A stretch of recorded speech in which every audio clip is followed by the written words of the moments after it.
नेपाळमध्ये काल पूर आला आणि शांत असलेलं नेपाळ अचानक या धक्क्यानं खडबडून जागं झालं. धक्काच असा होता की या निसर्गाच्या प्रकोपासमोर कोणाचं काहीच चालत नाही अशा बाबींनी मदत यंत्रणा देखील शस्त्र खाली ठेवायला लागल्या. या भीषण पुरामध्ये आतापर्यंत 160हून अधिक नागरिकांचा दुर्दैवी मृत्यू झाला असून 750 पेक्षा जास्त लोक अद्यापही बेपत्ता आहेत. नेपाळमधल्या रसुआ भागात आणि विशेषतः बोटेकोशी नदीच्या परिसरात या पुराचा सगळ्यात जास्त भीषण फटका बसलाय. त्यासोबत या भीषण आपत्तीत 139 भारतीय नागरिक बेपत्ता असल्याचं देखील सांगितलं जात आहे. त्यात नेपाळच्या लष्करानं आतापर्यंत 250हून अधिक लोकांची सुरक्षित सुटका केली आहे.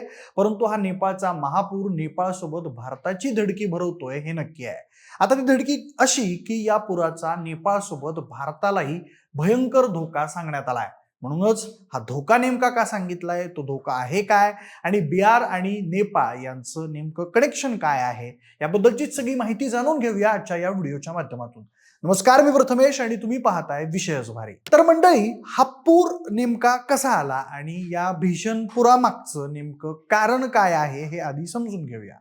नेपाळच्या या पुरामागे तिबेटच्या हद्दीत घडलेली एक मोठी नैसर्गिक घटना आहे. कालच्या दिवशी त्या भागात 4.4 रिश्टर स्केल तीव्रतेचा भूकंप झाला होता असा अंदाज तज्ज्ञांनी वर्तवला.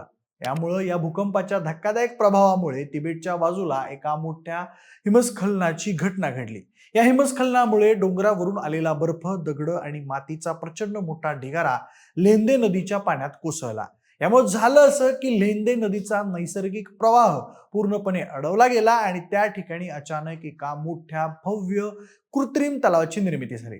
त्यानंतर या कृत्रिम तलावात काही वेळातच पाण्याचा प्रचंड मोठा साठा साचला. जेव्हा पाण्याचा दाब सहनशक्तीच्या पलीकडे गेला तेव्हा हा नैसर्गिक बांध अचानक फुटला. या बांधाच्या फुटण्यानंतर तुफान वेगाने सुटलेला पाण्याचा आणि चिखलाचा प्रचंड प्रवाह थेट त्रिशुली आणि भोटेकोशी नद्यांमध्ये वेगाने कोसळला. हा पाण्याचा फुगवटा आणि वेग इतका अफाट होता की भोटेकोशी नदीच्या काठावर राहणाऱ्या लोकांना सावरण्याची किंवा सुरक्षित जागेवर पळण्याची साधी संधीही मिळाली नाही. त्यानंतर अवघ्या काही मिनिटातच नदीच्या पात्रानं धोकादायक पातळी ओलांडली आणि आसपासच्या संपूर्ण परिसराला जलमय केलं. या नदीच्या वेगात राहणाऱ्या पाण्यानं रस्त्यांचे कडे, घरं आणि महत्वाचं म्हणजे 35 पक्के पूल आणि 45 झुलते पूल मुळासकट उखडून टाकले. त्यात वाहतुकीचे हे मुख्य रोडच नष्ट झाल्यामुळे मदत आणि बचाव कार्याला मोठी अडचण निर्माण झाली. या पुरामुळे नेपाळच्या रसुआ भागातील जलविद्युत प्रकल्पांना मोठा तडाखा बसला असून 13 प्रकल्पांचं काम ठप्प झालंय. याशिवाय शेकडो गाड्या पाण्याच्या प्रवाहात खेळण्यांसारख्या वाहून गेल्यात. म्हणजे नेपाळमध्ये घडलेल्या या दुर्घटनेचा धोका भारताला आणि विशेषतः बिहार राज्याला काय हे समजून घेण्यासाठी नेपाळ आणि बिहार यांची भौगोलिक परिस्थिती आपल्याला बघावी लागेल. नेपाळ हा हिमालयाला लागून असलेला उंच, तीव्र उताराचा आणि डोंगराळ प्रदेश आहे. तर भारताचं बिहार राज्य हे नेपाळच्या दक्षिणेला लागून असलेलं अत्यंत सखल मैदानी क्षेत्र आहे. नेपाळच्या पर्वतीय रांगांमधून उगम पावणाऱ्या अनेक प्रमुख आणि विशाल नद्या जसं की कोसी, गंडक, नारायणी, बागमती आणि कमला या नेपाळच्या उतारावरून वेगाने वाहत खाली बिहारच्या मैदानी प्रदेशात प्रवेश करतात. जेव्हा नेपाळ किंवा तिबेटच्या भागात अतिवृष्टी होते, हिमस्खलन होतं किंवा निसर्ग निर्मित तलाव फुटतात तेव्हा ते पाणी गुरुत्वाकर्षणाच्या नियमानुसार वेगाने खालच्या दिशेने म्हणजेच बिहारच्या दिशेने येतं. बिहारच्या या सखल भौगोलिक रचनेमुळे नेपाळमध्ये आलेला प्रत्येक पूर थेट बिहारच्या दरवाजावर धडक देतो. यामध्ये कोसी नदीची भूमिका अत्यंत संवेदनशील मानली जाते. कोसी नदीला तिच्या बदलत्या प्रवाहामुळे आणि पुराच्या विनाशकारी रूपामुळे ऐतिहासिक दृष्ट्या बिहारचे दुःखाश्रू म्हणजेच सॉरो ऑफ बिहार म्हटलं जातं. नेपाळच्या भोटेकोशी आणि त्रिशुली नद्यांमध्ये जमा झालेलं हे प्रचंड पाणी शेवटी कोसी आणि गंडक नद्यांच्या पात्रात मिसळतं. जेव्हा नेपाळमधल्या नद्यांमध्ये पाण्याचा फुगवटा निर्माण होतो तेव्हा तो पाण्याचा प्रचंड साठा अवघ्या काही तासातच बिहारच्या सीमेवर असलेल्या कोसी बॅरेज आणि गंडक बॅरेजवर येऊन धडकतो. या बॅरेजची पाणी साठवून ठेवण्याची एक ठराविक क्षमता असते. जर नेपाळकडून येणाऱ्या पाण्याचा प्रवाह नियंत्रित केला नाही किंवा बॅरेजचे दरवाजे उघडले नाहीत तर बॅरेज फुटण्याचा धोका निर्माण होतो आणि जर दरवाजे उघडले तर ते अफाट पाणी थेट बिहारच्या शेकडो गावांमध्ये शिरून पूर आणतं. त्यामुळे नेपाळमधल्या कोणत्याही भौगोलिक घडामोडीचा किंवा पुराचा थेट फटका बिहारला बसणं हे भौगोलिक दृष्ट्या अटळ असतं. त्यात नेपाळवर नुकत्याच आलेल्या या पुरामुळे आणखी एका मोठ्या संकटाची टांगती तलवार आहे. International centre for integrated mountain development नुसार 47 हिमनद्या वितळण्याचा धोका आहे, ज्यामुळे नेपाळमध्ये विनाशकारी महाजलप्रलय येऊ शकतो. यापैकी अनेक हिमनद्या तिबेट सीमेवर आहेत, ज्याचा धोका हा पूर्वेकडील डोंगराळ भागांना जास्त आहे. कोणत्याही क्षणी हिमकडा तुटण्याची शक्यता आहे. त्यामुळे नेपाळच्या नद्यांना विनाशकारी महापूर येऊ शकतो. या 47 हिमनद्यांपैकी 21 हिमनद्या एकट्या नेपाळमध्ये आहेत, तर 25 हिमनद्या या तिबेटमध्ये आहेत. विशेष म्हणजे या हिमनद्या तिबेटच्या सीमेवर आहेत. ज्या नद्या दक्षिणेकडून नेपाळमध्ये प्रवेश करतात त्या भागात या हिमनद्या आहेत. त्यामुळे नेपाळच्या खालच्या भागाला मोठा धोका निर्माण होऊ शकतो. या हिमनद्यांमध्ये लोअर बरून, थुलागी डोना, लुमडिंग सो, चामलांग साऊथ, सो रोल्पा आणि इमजा सो या हिमनद्या सगळ्यात खतरनाक आणि धोकादायक असल्याचं सांगण्यात आलंय. मंडळी, या नद्या खोऱ्यातून वाहतात, त्यामुळे जर एखादा मोठा क्लोफ आला तर या परिसरातील नागरिकांच्या जीवावर बेतू शकतं, त्यांना मोठं नुकसान होऊ शकतं असं सांगण्यात आलंय. पूर्व आणि मध्य नेपाळ यात कोशी आणि बागमती नदीचा समावेश आहे. या परिसरात 85% धोका आहे.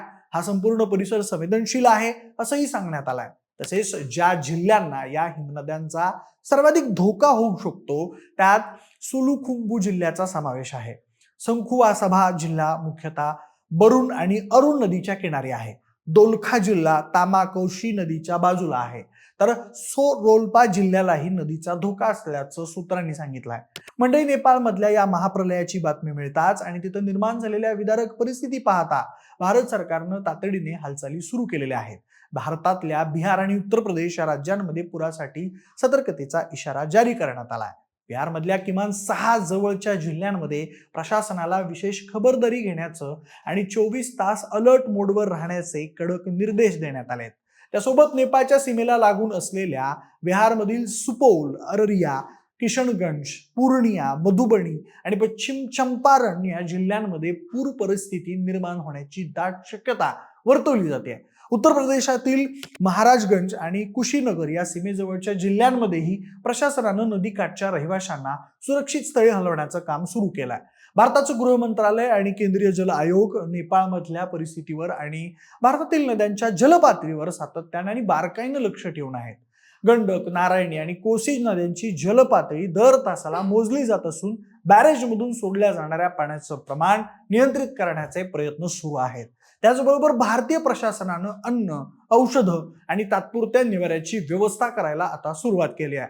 नेपाळमध्ये बेपत्ता झालेल्या 139 भारतीय नागरिकांचा शोध घेण्यासाठी भारतीय दूतावास आणि नेपाळ प्रशासन सातत्यानं संपर्कात असून बचाव पथकं सगळ्या शक्य त्या मार्गांचा वापर करतायत. नेपाळमध्ये आलेल्या या भीषण पुरामुळे झालेलं नुकसान केवळ तात्कालिक नसून त्याचे दीर्घकालीन परिणाम नेपाळच्या अर्थव्यवस्थेवर आणि तिथल्या जनजीवनावर होणार आहेत. माणसांच्या मृत्यूची हानी तर न भरून येणारी आहेच, परंतु 35 आणि 45 झुलते पूल नष्ट झाल्यामुळे नेपाळच्या वाहतुकीचा कणाच पार मोडून पडलाय. त्या दुर्गम भागात अन्नधान्य आणि औषधांचा पुरवठा करणं हे आता प्रशासनासमोर एक कठीण आव्हान बनलंय. त्यात 13 जलविद्युत प्रकल्पांचं नुकसान झाल्यामुळे नेपाळमधील अनेक भागात वीज पुरवठा खंडित झाला असून याचा फटका उद्योगांना आणि रोजच्या जीवनाला बसतोय. त्यासोबत पर्यटनावर अवलंबून असलेल्या नेपाळच्या अर्थव्यवस्थेलाही या आपत्तीमुळे मोठा धक्का बसलाय. मंडळी, तिबेटच्या बाजूला झालेला भूकंप आणि त्यामुळे झालेले हिमस्खलन, लेंदे नदीचा प्रवाह अडकून झालेला तयार झालेला नैसर्गिक बाण आणि त्याचा अचानक झालेला विसर्ग या मालिकेनं नेपाळमध्ये हा भीषण महाप्रलय आणलाय. आणि या पुराच्या पाण्यानं नेपाळमध्ये जीवित आणि वित्तहानी घडवून आणली असून तेच पाणी आता हिमालयाच्या उतारावरून खाली येत असल्यामुळे भारताच्या बिहार आणि उत्तर प्रदेश राज्यांवर महापुराचं मोठं संकट आता निर्माण झालंय. म्हणूनच भारतातल्या बिहार आणि उत्तर प्रदेश या 2 राज्यांना या पुराचा भयंकर धोका आता सांगितला गेलाय. बाकी मंडळी, भारतावर या पुरामुळे काय धोका उद्भवू शकतो याबद्दल तुम्हाला काय वाटतंय ते आम्हाला कमेंट बॉक्समध्ये नक्की सांगा. आणि सोबतच विशेष भारीच्या आपल्या YouTube चॅनलला सबस्क्राईब करायला अजिबात विसरू नका. धन्यवाद.